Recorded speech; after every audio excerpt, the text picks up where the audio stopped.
जब वो अपने देश में वापस आता है तो अपने साथ सूजी नाम की एक लड़की को लेकर आता है। सूजी दुल्हन की तरह तैयार हुई थी। ये लड़की कौन है और ये हमारे देश की तो नहीं लगती। माँ, ये सूजी है। हम दोनों एक दूसरे से बहुत प्यार करते हैं। अभी जब मैं काम के सिलसिले में विदेश गया था तभी मेरी मुलाकात सूजी से हुई थी और एक ही नज़र में मुझे सूजी इतनी पसंद आ गई कि मैं समझ गया कि सूजी से अच्छा और कोई मेरा जीवन साथी हो ही नहीं सकता। इसीलिए मैंने सूजी से शादी कर ली। माँ, मुझे पता है आपको बुरा लगा होगा, लेकिन मैं सच में सूजी से बहुत ज़्यादा प्यार करता हूँ। ओह वाओ मम्मी जी, आप मयंक की मम्मी हो। आई थॉट मयंक की सिस्टर हो। आप कितने प्रिटी हो। आपको देखकर तो पता ही नहीं चल रहा कि आप मयंक की मम्मी हो। मयंक, तुम बहुत किस्मत वाले हो जो इतनी प्रिटी तुम्हारी मम्मी है। उमा एक दिल की मरीज थी जिसे छोटा सा सदमा लगने पर भी कुछ भी हो सकता था। इसीलिए उमा अपने बेटे मयंक से कहती है, बेटा तुझे पता है कि मैं ज्यादा दिन की मेहमान नहीं हूँ। मैं एक दिल की मरीज हूँ, तो मेरे लिए छोटी सी बात भी बहुत बड़ी होती है। तो कोई भी कदम उठाने से पहले अपनी माँ के बारे में जरूर सोचियो। मेरा इस दुनिया में तेरे सिवा कोई नहीं है। माँ, आप कितना ज्यादा सोचती हो। अरे मैं तो कुछ भी नहीं कर रहा हूँ, तब भी आप मुझे इतना बोल रही हो। मैं क्यों कोई गलत कदम उठाऊंगा, और आप तो हो ना मेरे साथ। आप ना बस चिल्लाते रहा करो, बिना बात के टेंशन लेने की जरूरत नहीं है। ना आपको कुछ हो रहा है, ना मैं कुछ गलत कदम उठा रहा हूँ। जब भी मैं तेरे मुंह से ये सब सुनती हूँ ना, तो मेरे दिल को ठंडक मिलती है। अच्छा नौकरी पर जा।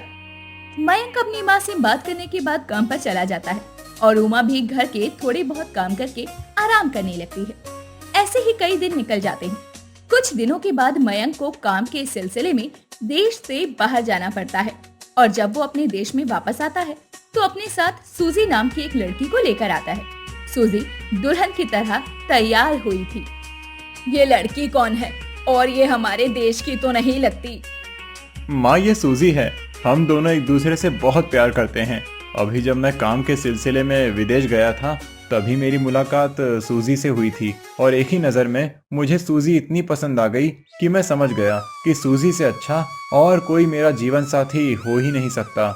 इसीलिए मैंने सूजी से शादी कर ली। माँ, मुझे पता है आपको बुरा लगा होगा, लेकिन मैं सच में सूजी से बहुत ज़्यादा प्यार करता हूँ। ओह वाओ मम्मी जी, आप मयंक की मम्मी हो। आई थॉट मयंक की सिस्टर हो। आप कितने प्रिटी हो। आपको देखकर तो पता ही नहीं चल रहा कि आप मयंक की मम्मी हो। मयंक, तुम बहुत किस्मत वाले हो जो इतनी प्रिटी तुम्हारी मम्मी है। ये तो कहीं से भी मेरी मदर इन लॉ लगेंगे ही नहीं। मुझे भी बताइए ना, आप अपने फेस पर ऐसा क्या यूज करती हैं? इस एज में भी आपकी स्किन कितनी ग्लो कर रही है। कुछ नहीं, वो बस कभी कभी घर के घरेलू नुस्खे कर लेती हूँ। वैसे मयंक बेटा, तूने भले ही अपनी पसंद की लड़की से शादी की है, पर मुझे बुरा नहीं लगा। ठीक ही है लड़की, एक ही बार में मुझे इतना अच्छा सम्मान दे रही है, मेरी तारीफ कर रही है, और क्या चाहिए। और इसकी बातों से तो लग ही रहा है कि हमारे घर को अच्छे से संभाल लेगी। जरूरी नहीं है कि विदेशी दुल्हन हमेशा ही खराब निकले। मुझे कोई परेशानी नहीं है। उमा अपनी बहू को स्वीकार कर लेती है। कुछ देर के बाद मयंक और सूजी दोनों कमरे में जाते हैं। कमरे में जाने के बाद मयंक अपनी पत्नी से कहता है, अरे वाह सूजी, तुमने तो एक बार में ही माँ को मना लिया। मैं तो बहुत डर गया था कि माँ मानी नहीं। मना कर दिया तो उनका दिल भी कमजोर है, पर तुमने तो बड़ी जल्दी मना लिया। एक्चुअली हर लेडी का यही होता है। अगर हर लड़के की हर लेडी तारीफ करती है तो वो वैसे ही खुश हो जाती है। आप देखो, मम्मी जी की एज हो रही है। अब इस एज में भी उन्हें इतना अच्छा कॉम्प्लीमेंट मिलेगा तो वो खुश तो होगी ही ना। आई नो मैं विदेशी हूँ, बट इसका मतलब ये नहीं कि मैं जानती नहीं हूँ। मुझे सब पता है कि किससे कैसे बात करते हैं और कैसे मनाते हैं। यहाँ सूजी खुद से ही खुश थी कि उसने अपनी सास को एक ही बार में मना लिया। और वहीं सूजी की सास अपने कमरे में जाती है और खुद से कहती है, इस विदेशी दुल्हन को क्या लग रहा था कि वो मेरी तारीफ क्या करेगी और मैं मान जाऊंगी, मैं खुश हो जाऊंगी, मैं उसे अपनी बहू मान लूंगी। ये कभी नहीं हो सकता। मैं बहुत तेज हूँ। हाँ, कमजोर दिल की हूँ तो क्या हुआ, इतनी भी कमजोर नहीं हूँ कि कुछ ना समझूं। उसने मेरे बेटे को जीता है ना, तो अब मैं उसे बताती हूँ कि एक परिवार में रहना, वो भी भारतीय परिवार की संस्कृति को अपनाना कितना मुश्किल होता है। विदेशी दुल्हन को ना चक्कर आए तो मेरा नाम भी उमा नहीं। उमा अब हर वक्त अपनी विदेशी दुल्हन के लिए कोई ना कोई परेशानी खड़ी करती रहती है। ऐसे ही एक दिन उमा अपनी बहू को छत पर लेकर जाती है और अपनी बहू से कहती है, बहू ये देख रही है ना, ये है गाय का गोबर और इसके उपले बनाए जाते हैं। ये जो तेरे सामने है ये वही उपले हैं। ओह नाइस मम्मी जी। हाँ बहू, नाइस तो है ही। अब तुझे इन उपलों में आग जलानी है और फिर चूल्हे पर खाना बनाना है। हमारे में नई दुल्हन को 1 महीना तक चूल्हे पर ही खाना बनाना पड़ता है और ये थोड़े से उपले हैं, ये खत्म हो जाएंगे 4-5 दिन में, तो तुझे फिर गाय के उपले भी बनाने पड़ेंगे। अब तू इतनी तो अच्छी है कि अपनी सास से इतना प्यार जो करती है, तो तू अपनी सास की किसी भी बात को मना नहीं करेगी। क्या उपले मुझे बनाने होंगे? नो मम्मी जी, छी, ये तो बहुत गंदे लग रहे हैं और आपको तो पता है ना, मैं हर महीने मैनिक्योर पेडिक्योर करवाती हूँ। नहीं, मुझसे नहीं होगा। और वैसे भी हमारे घर में इंडक्शन है, तो हमें चूल्हे पर क्यों बनाना है? आई थिंक चूल्हा वही होता है ना जो क्ले से बनता है, मिट्टी से बनाया जाता है। Am I right, मम्मी जी? अरे वाह, तुझे तो काफी कुछ पता है। पर बहू, मैं भी क्या करूं? हमारे कुछ नियम है, मैं उन्हें तेरे लिए तोड़ तो नहीं सकती ना।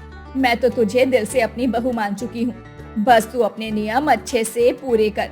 नई दुल्हन है ना, तो ये सब तो करना ही पड़ेगा। मुझे पता है कि तू विदेशी है, तुझे दिक्कत तो होगी, लेकिन तू दिल से पूरी देसी है, तू कर लेगी। इसी तरह दूसरे दिन उमा अपनी बहू के लिए कोई ना कोई कठिनाई खड़ी करती ही रहती। बेचारी सूजी छत पर धूप में चूल्हे पर खाना बनाती है, जो कि उससे बिल्कुल भी नहीं बनता।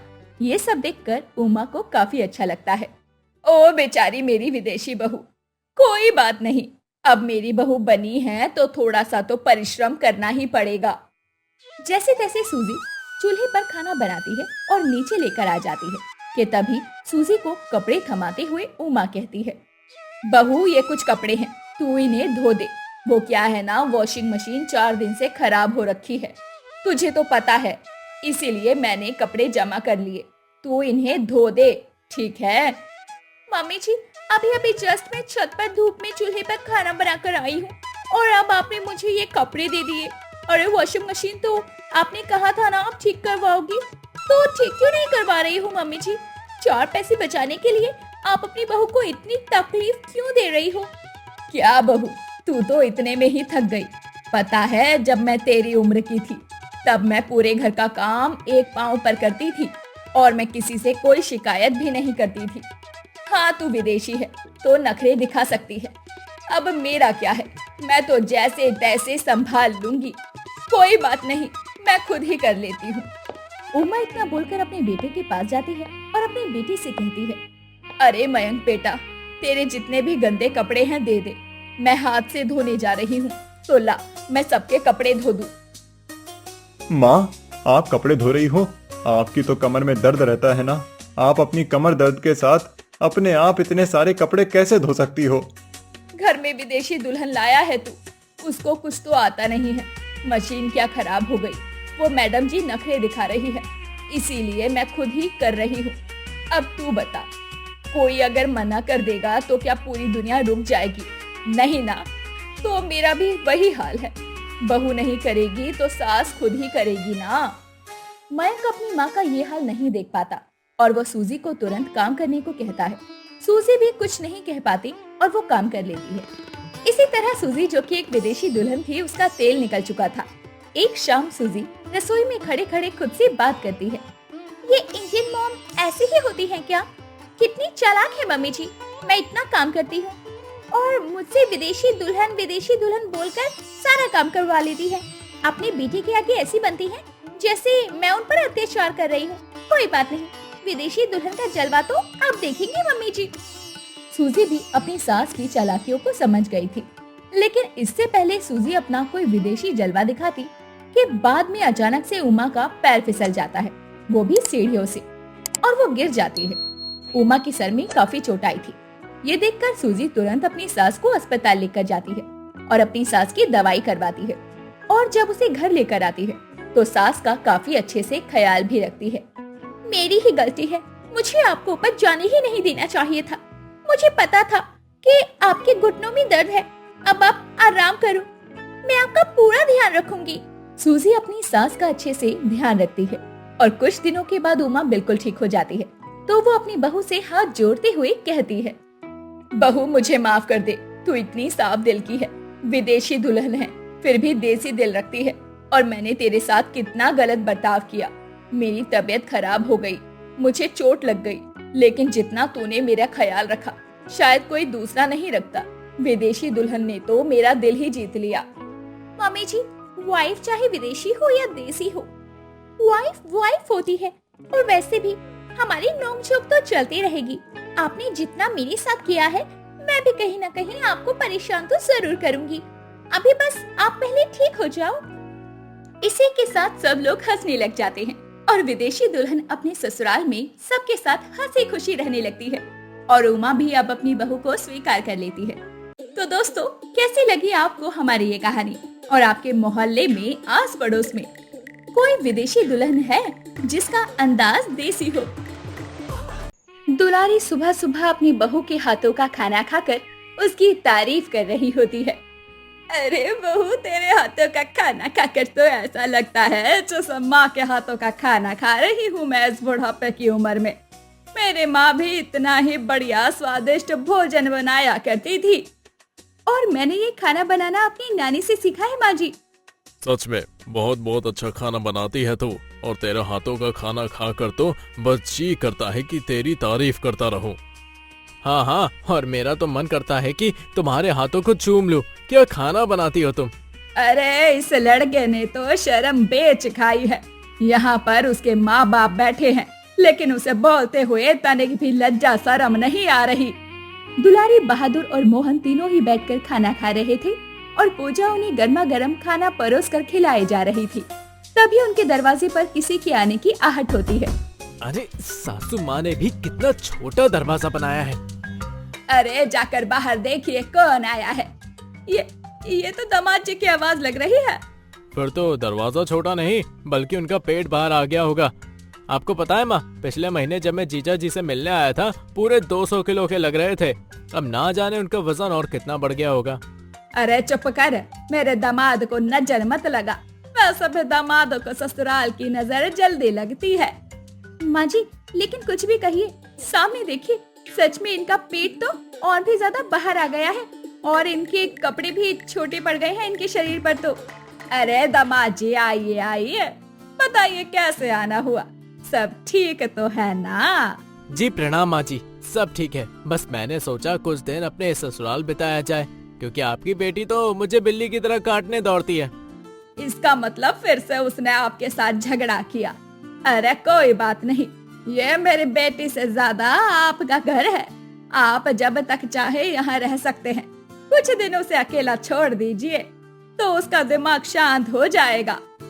हाँ हाँ दुलारी, तुम एकदम ठीक कह रही हो। आखिर तुम्हारी बेटी है, तुम पर ही गई है। अरे ससुर जी, आप तो स्वीटी जी के बारे में बात ही मत कीजिए।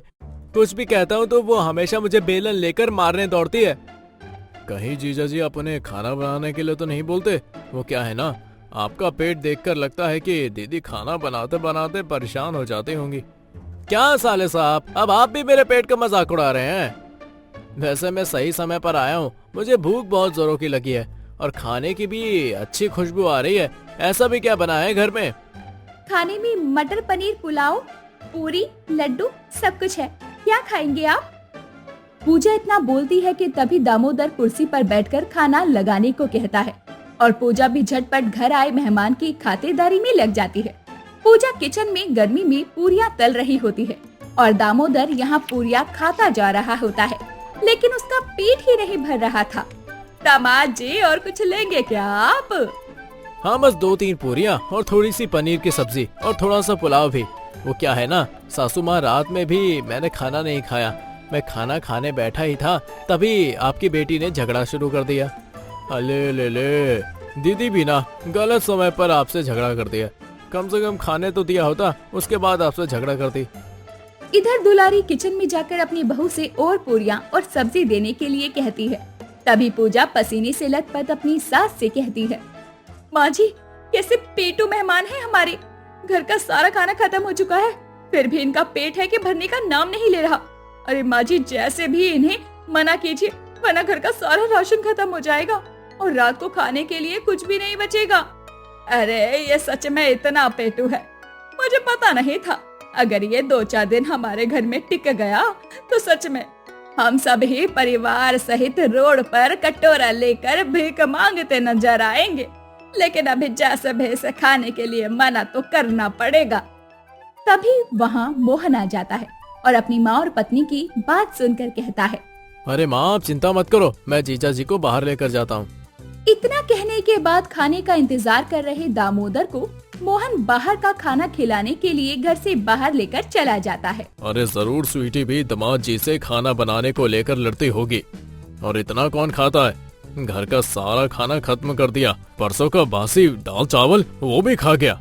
दामोदर का खाना देखकर उसके ससुराल वाले हैरान थे। शुरू में तो दामोदर शर्म के मारे खाना नहीं खाता था, लेकिन अब उसकी भूख इतनी ज्यादा बढ़ गई थी कि वो शर्म भी बेचकर खा चुका था और अपने ससुराल जाकर बैठ गया था और ससुराल में अच्छा खाना बनवा कर खा रहा था। लेकिन दामोदर के ससुराल वाले दामोदर की खुराक से हैरान थे। वो 10 लोगों का खाना अकेले ही निपटा दिया करता था। अब दामोदर रात का खाना खाते हुए कहता है, पराठा और सब्जी तो अच्छी थी, लेकिन 2-4 पराठे और मिल जाते तो सुबह तक भूख बर्दाश्त कर लेता। अरे हाँ क्यों नहीं दामाद जी, अभी मैं आपके लिए और पराठे बनवा देती हूँ। बहू जरा 2-4 पराठे तो बना दे दामाद जी के लिए, और इस पराठे में जहर डाल दूं ताकि इसे खाकर ये मर जाए। हे भगवान, ऐसा पेटू इंसान नहीं देखा मैंने। अपने ससुराल आकर बैठ गया है और खाए जा रहा है। इसे तनिक भी लज्जा शर्म नहीं है। मुझे आज ही ननद जी को फोन करना होगा। माँ जी तो ननद जी को फोन करना नहीं चाहती ताकि उनकी बदनामी ना हो, वरना लोग कहेंगे कि वो अपने ही दामाद को घर से भगा रही है। जब से दुलारी के घर उसका पेटू मेहमान यानी उसका दामाद आया था, तब से पूजा खाना बना कर परेशान थी और दामोदर को खाना खाते देखकर घर वाले भी परेशान थे। एक रोज दामोदर का सुबह पेट खराब हो जाता है। अरे पूजा, तुम्हें एक मजे की बात बताओ, आज जीजा जी का पेट खराब है, तुम्हें ज्यादा खाना बनाना नहीं पड़ेगा। क्या सच में? हे प्रभु, आपने मेरी सुन ली। अभी देख कर आया हूँ, जीजा जी टॉयलेट से निकल रहे थे, लेकिन आज तुम या मैं या घर का कोई भी सदस्य टॉयलेट नहीं जा सकता। बड़ी गंदी गंध आ रही है। अरे इनको घर से जाने के लिए कहिए, मुझे नहीं रहना इस घर में, मैं जा रही हूँ अपने मायके। मोहन और पूजा बात कर ही रहे होते हैं कि तभी बाहर से दुलारी अपनी बहू को आवाज देती है और अपनी सास की आवाज सुनकर पूजा दौड़ी अपनी सास के पास पहुँचती है। कहिए माँ जी, क्या हुआ? आप इतना चिल्ला क्यों रही हैं? बहू खाना बना दे, दामाद जी को भूख लग रही है। लेकिन इनका तो पेट खराब है, फिर इन्हें भूख कैसे लग सकती है? मेरा मतलब पेट खराब है तो दवा लेनी चाहिए ना, खाने की क्या जरूरत है? बहू जितना कहा है तुझसे उतना कर। अरे मुझे बहुत जोरों की भूख लग रही है। पेट खराब तो होता रहता है, इसमें कोई बड़ी बात नहीं है। मेरा तो रोज ही पेट खराब रहता है और एक बार खाना खाया तो पेट भी ठीक हो जाता है। इतना सुनने के बाद पूजा अपना सर पीटते हुए किचन में जा ही रही होती है कि तभी पूजा को उसकी ननद की आवाज आती है। रुकिए भाभी, आपको खाना बनाने की जरूरत नहीं है, अभी नहीं तो मैं अच्छे से खुराक दूंगी। अरे स्वीटी बेटा, तूने बताया नहीं और अचानक कितने सुबह आ गई। अरे उसका भी तो घर है, जब मर्जी आ जा सकती है। अरे दीदी, अच्छा हुआ जो आप आ गई। जीजा जी को तो समझाइए, उनका पेट खराब है, फिर भी खाना मांग रहे हैं, थोड़ा पेट को भी आराम दे। स्वीटी गुस्से में थी और वो अपने पति की तरफ देखकर पास रखा हुआ डंडा उठाती है और उसे मारते हुए कहती है, आपको कहा था ना कि लाला की दुकान से राशन लेकर आइए, और आप लाला की दुकान ना जाकर सीधा ससुराल आ गए ताकि आपको खाने को मिल सके। अरे माँ, आपने तो इस इंसान से शादी करके मेरी किस्मत ही फोड़ दी। वो तो भला हो भाभी का, जिन्होंने मुझे फोन करके सब बता दिया, वरना तो मुझे पता ही नहीं लगता कि ये कहाँ गुम हो गए। तो मैंने भी तो तुम्हें कहा था ना, मेरी जेब में एक फूटी कौड़ी भी नहीं है, मैं कहाँ से राशन लाकर दूंगा तुम्हें। लेकिन तुमने कहा निकल जाओ घर से। अगर तुम राशन लेकर नहीं आओगे तो घर में मत आना। तो मैं घर भी नहीं गया और अपने ससुराल आ गया। अभी के अभी घर चलो और आज से काम पर लग जाओ। जब कमा कर लाओगे तभी खाना दूंगी। दामाद जी, ये मेरी बेटी क्या कह रही है? अगर आप उसे कमा कर नहीं देंगे तो वो खाएगी कहाँ से? बच्चे कहाँ से पालेगी? घर कैसे चलाएगी? माँ, अगर इस इंसान ने इस बार अपने अंदर सुधार नहीं किया तो मुझे इससे तलाक चाहिए। मैं नहीं रह सकती इस इंसान के साथ पूरी जिंदगी। पूरे दिन खाना और सोना, बस यही काम आता है इसे। आप देख रही हैं कितना पेट बड़ा हुआ है इनका। अगर आपने मेरी बेटी को कमा कर नहीं दिया तो सचमुच मैं अपनी बेटी को घर वापस ले आऊंगी। अपनी सास की बात सुनकर दामोदर ही फैसला करता है कि वो कमाने लगेगा। उससे जितना होगा वो अपने घर के लिए करेगा, वरना उसकी गृहस्थी बर्बाद हो जाएगी। और इसी के साथ दामोदर अपने ससुराल से विदा होता है और ससुराल वालों की जान में भी जान आ जाती है। ऐसी ही और भी कहानियां देखने के लिए हमारे चैनल गुब्बू टून्स को सब्सक्राइब करना बिल्कुल ना भूलें।